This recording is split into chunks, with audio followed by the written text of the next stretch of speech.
ಎಲ್ರಿಗೂ ಸ್ವಾಗತ. ನೀಟ್ ಪರೀಕ್ಷೆ ಮುಗಿತು. ಈಗ ಎಲ್ಲರ ಗಮನ ಮುಂದಿನ ಹಂತ ಅಂದ್ರೆ ಕೌನ್ಸೆಲಿಂಗ್ ಕಡೆಗೆ. ಹೌದು, ಈ ಕೌನ್ಸೆಲಿಂಗ್ ಪ್ರಕ್ರಿಯೆಗೆ ಸಿದ್ಧತೆ ಮಾಡಿಕೊಳ್ಳುವಾಗ ದಾಖಲೆಗಳದ್ದೇ ಒಂದು ದೊಡ್ಡ ಚಿಂತೆ ಇರುತ್ತಲ್ವಾ. ಇವತ್ತು ನಾವು ನೀಟ್ UG 2025 ವೈದ್ಯಕೀಯ ಕೌನ್ಸೆಲಿಂಗಿಗೆ ಯಾವೆಲ್ಲ ಪ್ರಮುಖ ದಾಖಲೆಗಳು ಬೇಕು ಅನ್ನೋದ್ರ ಬಗ್ಗೆನೇ ಮಾತಾಡೋಣ. ನಮ್ಮತ್ರ ಇರೋ ಮಾಹಿತಿ ಕೈಪಿಡಿಗಳು, ಅಧಿಕೃತ ಗೈಡ್ಲೈನ್ಸ್ ಇವನ್ನೆಲ್ಲ ಆಧಾರವಾಗಿಟ್ಟುಕೊಂಡು ಸ್ವಲ್ಪ ಆಳವಾಗಿ ನೋಡೋಣ.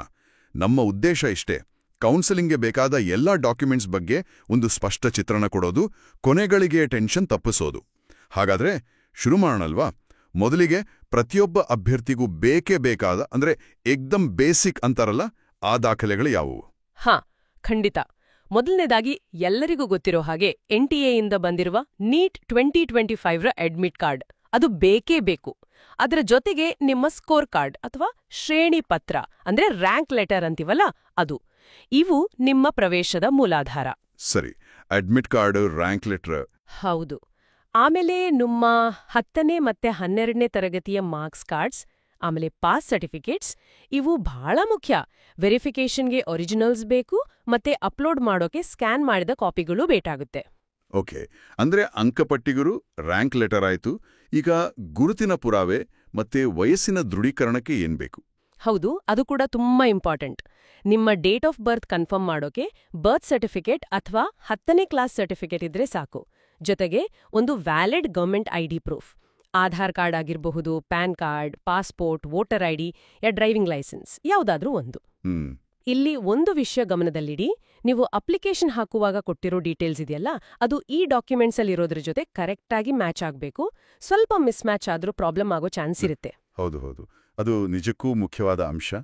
ಇನ್ನು ಆ ಫೋಟೋಗಳ ವಿಷಯ, ಲೀಟ್ ಅರ್ಜಿಗೆ ಬಳಸಿದ ಫೋಟೋಗಳೇ ಬೇಕಾ? ಖಚಿತವಾಗಿ. ಸಾಮಾನ್ಯವಾಗಿ ಒಂದು 6ರಿಂದ 8 ಲೇಟೆಸ್ಟ್ ಪಾಸ್ಪೋರ್ಟ್ ಸೈಜ್ ಫೋಟೋಗಳು ಬೇಕಾಗುತ್ತೆ. ನೀವು ನೀಟ್ ಅಪ್ಲಿಕೇಶನ್ ಫಾರ್ಮ್ಗೆ ಯಾವ ಫೋಟೋ ಬಳಸಿದ್ರೂ ಅದೇ ಇದ್ರೆ ಒಳ್ಳೆಯದು, ಕನ್ಫ್ಯೂಷನ್ ಇರಲ್ಲ. ಸರಿ, ಇದು ಈಗ ಎಲ್ರಿಗೂ ಬೇಕಾದ ಸಾಮಾನ್ಯ ದಾಖಲೆಗಳ ಲಿಸ್ಟ್ ಆಯಿತು. ಈಗ ಕೆಲವರಿಗೆ ಮೀಸಲಾತಿ ಇರುತ್ತೆ ಅಥವಾ ಬೇರೆ ವಿಶೇಷ ವರ್ಗಕ್ಕೆ ಸೇರಿರ್ತಾರೆ. ಅಂಥವರಿಗೆ ಏನಾದರೂ ಹೆಚ್ಚುವರಿ ದಾಖಲೆಗಳು ಬೇಕಾಗುತ್ತಾ?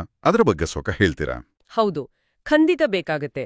ಈಗ ರಿಸರ್ವೇಷನ್ ಕ್ಯಾಟಗರಿ ಕೆಳಗೆ ಬರುವವರಿಗೆ ಅವರದ್ದೇ ಆದ ಸ್ಪೆಸಿಫಿಕ್ ಸರ್ಟಿಫಿಕೇಟ್ಸ್ ಬೇಕು. SC, ST, OBC ಅಭ್ಯರ್ಥಿಗಳಾದ್ರೆ ಅವರ ಕಾಸ್ಟ್ ಸರ್ಟಿಫಿಕೇಟ್ ಅತ್ಯಗತ್ಯ.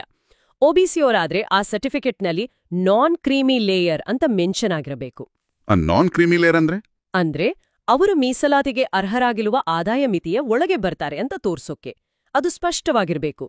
ಹಾಗೆಯೇ EWS ಅಂದ್ರೆ ಆರ್ಥಿಕವಾಗಿ ಹಿಂದುಳಿದ ವರ್ಗದವರಿಗೆ, ಮತ್ತೆ PWD ಅಂದ್ರೆ ವಿಕಲಚೇತನರಿಗೆ ಕೂಡ ಸರ್ಕಾರ ನಿಗದಿಪಡಿಸಿದ ಫಾರ್ಮ್ಯಾಟ್ನಲ್ಲೇ ಸರ್ಟಿಫಿಕೇಟ್ಸ್ ಬೇಕು. ಈ ಸರ್ಟಿಫಿಕೇಟ್ಗಳ ಫಾರ್ಮ್ಯಾಟ್, ವ್ಯಾಲಿಡಿಟಿ ಬಗ್ಗೆ ಏನಾದರೂ ಸ್ಪೆಷಲ್ ಆಗಿ ಗಮನಿಸಬೇಕಾ? ಖಂಡಿತವಾಗ್ಲೂ, ಇದು ತುಂಬಾ ಮುಖ್ಯವಾದ ಪಾಯಿಂಟ್. ಈ ಎಲ್ಲಾ ಸರ್ಟಿಫಿಕೇಟ್ಗಳು ಕೇಂದ್ರ ಸರ್ಕಾರ ಅಥವಾ ಸಂಬಂಧಪಟ್ಟ ರಾಜ್ಯ ಸರ್ಕಾರ ನಿಗದಿಪಡಿಸಿದ ಅಫಿಷಿಯಲ್ ಫಾರ್ಮ್ಯಾಟ್ನಲ್ಲೇ ಇರಬೇಕು. ಡೇಟೆಡ್ ಆಗಿರಬಾರ್ದು, ಕೌನ್ಸೆಲಿಂಗ್ ಟೈಮ್ನಲ್ಲಿ ವ್ಯಾಲಿಡ್ ಇರಬೇಕು. ಹಳೆ ಫಾರ್ಮ್ಯಾಟ್ ಅಥವಾ ತಪ್ಪು ಫಾರ್ಮ್ಯಾಟ್ ಇದ್ರೆ ಅದನ್ನ ರಿಜೆಕ್ಟ್ ಮಾಡೋ ಸಾಧ್ಯತೆ ಇರುತ್ತೆ. ಸ್ಟೇಟ್ ಕೋಟಾ ಸೀಟ್ಸ್ ಬೇಕು ಅಂದ್ರೆ ಡೊಮಿಸೈಲ್ ಸರ್ಟಿಫಿಕೇಟ್ ಕೂಡ ಅಷ್ಟೇ ಇಂಪಾರ್ಟೆಂಟ್. ಓಹೋ, ಅರ್ಥವಾಯಿತು.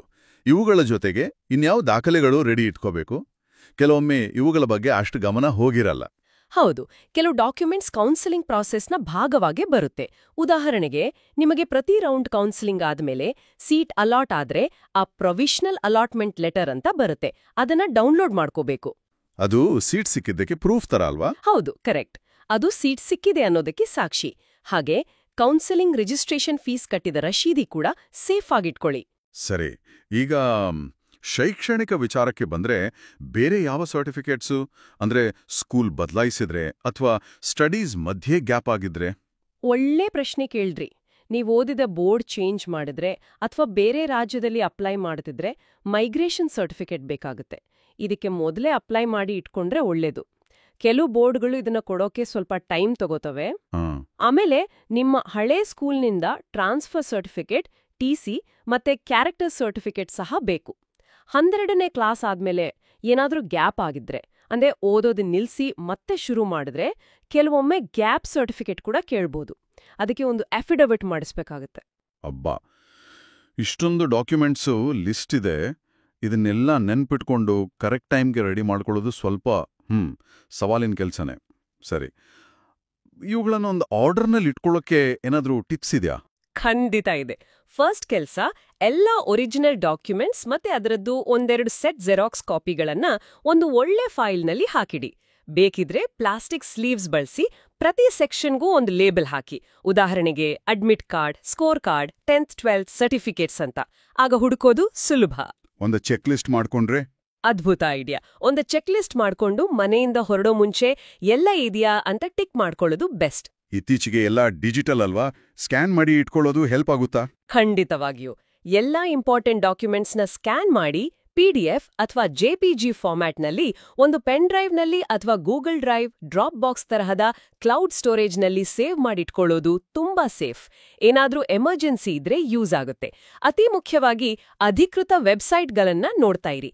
MCC ಅಂದ್ರೆ mcc.nic.in ಮತ್ತೆ ನಿಮ್ಮ ಸ್ಟೇಟ್ನ ಕೌನ್ಸಿಲಿಂಗ್ ವೆಬ್ಸೈಟ್ನ ರೆಗ್ಯುಲರ್ ಆಗಿ ಚೆಕ್ ಮಾಡಿ. ಲೇಟೆಸ್ಟ್ ಅಪ್ಡೇಟ್ಸ್, ಫಾರ್ಮ್ಯಾಟ್ಸ್, ಡೇಟ್ಸ್ ಎಲ್ಲ ಅಲ್ಲಿ ಸಿಗುತ್ತೆ. ತುಂಬಾನೇ ಉಪಯುಕ್ತ ಸಲಹೆಗಳು. ಇವತ್ತಿನ ಈ ಚರ್ಚೆಯಿಂದ ನೀಟ್ ಕೌನ್ಸಿಲಿಂಗಿಗೆ ಬೇಕಾದ ದಾಖಲೆಗಳ ಬಗ್ಗೆ ಒಂದು ಕ್ಲಿಯರ್ ಪಿಕ್ಚರ್ ಸಿಕ್ಕಿದೆ ಅಂತ ಅನ್ಕೋತೀನಿ. ಹೌದು. ಒಟ್ಟಾರೆಯಾಗಿ ಹೇಳೋದಾದ್ರೆ ನೀಟ್ UG 2025 ಕೌನ್ಸಿಲಿಂಗಿಗೆ ಬೇಕಾದ basic documents, category specific certificates ಮತ್ತೆ ಬೇರೆ ಇಂಪಾರ್ಟೆಂಟ್ ಪೇಪರ್ಸ್ ಬಗ್ಗೆ, ಹಾಗೆ ಅವುಗಳನ್ನ ಹೇಗೆ ಅಚ್ಚುಕಟ್ಟಾಗಿ ರೆಡಿ ಮಾಡ್ಕೋಬೇಕು ಅನ್ನೋದ್ರ ಬಗ್ಗೆ ಮಾತಾಡಿದೀವಿ. ನೆನ್ಪಿಡಿ, ಪೂರ್ತಿ ತಯಾರಿ, ಡಾಕ್ಯುಮೆಂಟ್ಸ್ನ ಕರೆಕ್ಟ್ ಫಾರ್ಮ್ಯಾಟ್ ಮತ್ತೆ ಟೈಮ್ ಲೈನ್ಸ್ನ ಸರಿಯಾಗಿ ಫಾಲೋ ಮಾಡೋದು, ಇವೆಲ್ಲ ಸೇರಿದ್ರೆ ನಿಮ್ಮ ಕೌನ್ಸಿಲಿಂಗ್ ಅನುಭವ ಸ್ಮೂತ್ ಆಗಿರುತ್ತೆ. ಖಂಡಿತ. ಕೊನೆಯದಾಗಿ ಒಂದು ಯೋಚನೆ. ಈ ಎಲ್ಲಾ ದಾಖಲೆಗಳನ್ನ ಸಿದ್ಧಪಡಿಸ್ಕೊಳ್ಳೋದು ಒಂದು ಭಾಗ ಅಷ್ಟೇ. ಇದು ಒಂದು ತಾಂತ್ರಿಕ ಪ್ರಕ್ರಿಯೆ. ಆದ್ರೆ ಕೌನ್ಸಿಲಿಂಗ್ನ ಬೇರೆ ಬೇರೆ ರೌಂಡ್ಸ್ನಲ್ಲಿ ನಮಗ್ ಸಿಗೋ ಆಯ್ಕೆಗಳು, ನಾವು ತಗೋಬೇಕಾದ ನಿರ್ಧಾರಗಳು, ಅದರಿಂದ ಆಗಬಹುದಾದ ಫಲಿತಾಂಶಗಳು, ಇವೆಲ್ಲವನ್ನು ಎದುರಿಸೋಕೆ ನಾವು ಮಾನಸಿಕವಾಗಿ ಹೇಗೆ ಸಿದ್ಧರಾಗ್ಬೋದು, ಇದರ ಬಗ್ಗೆನೂ ಸ್ವಲ್ಪ ಯೋಚನೆ ಮಾಡೋದು ಒಳ್ಳೇದಲ್ವಾ?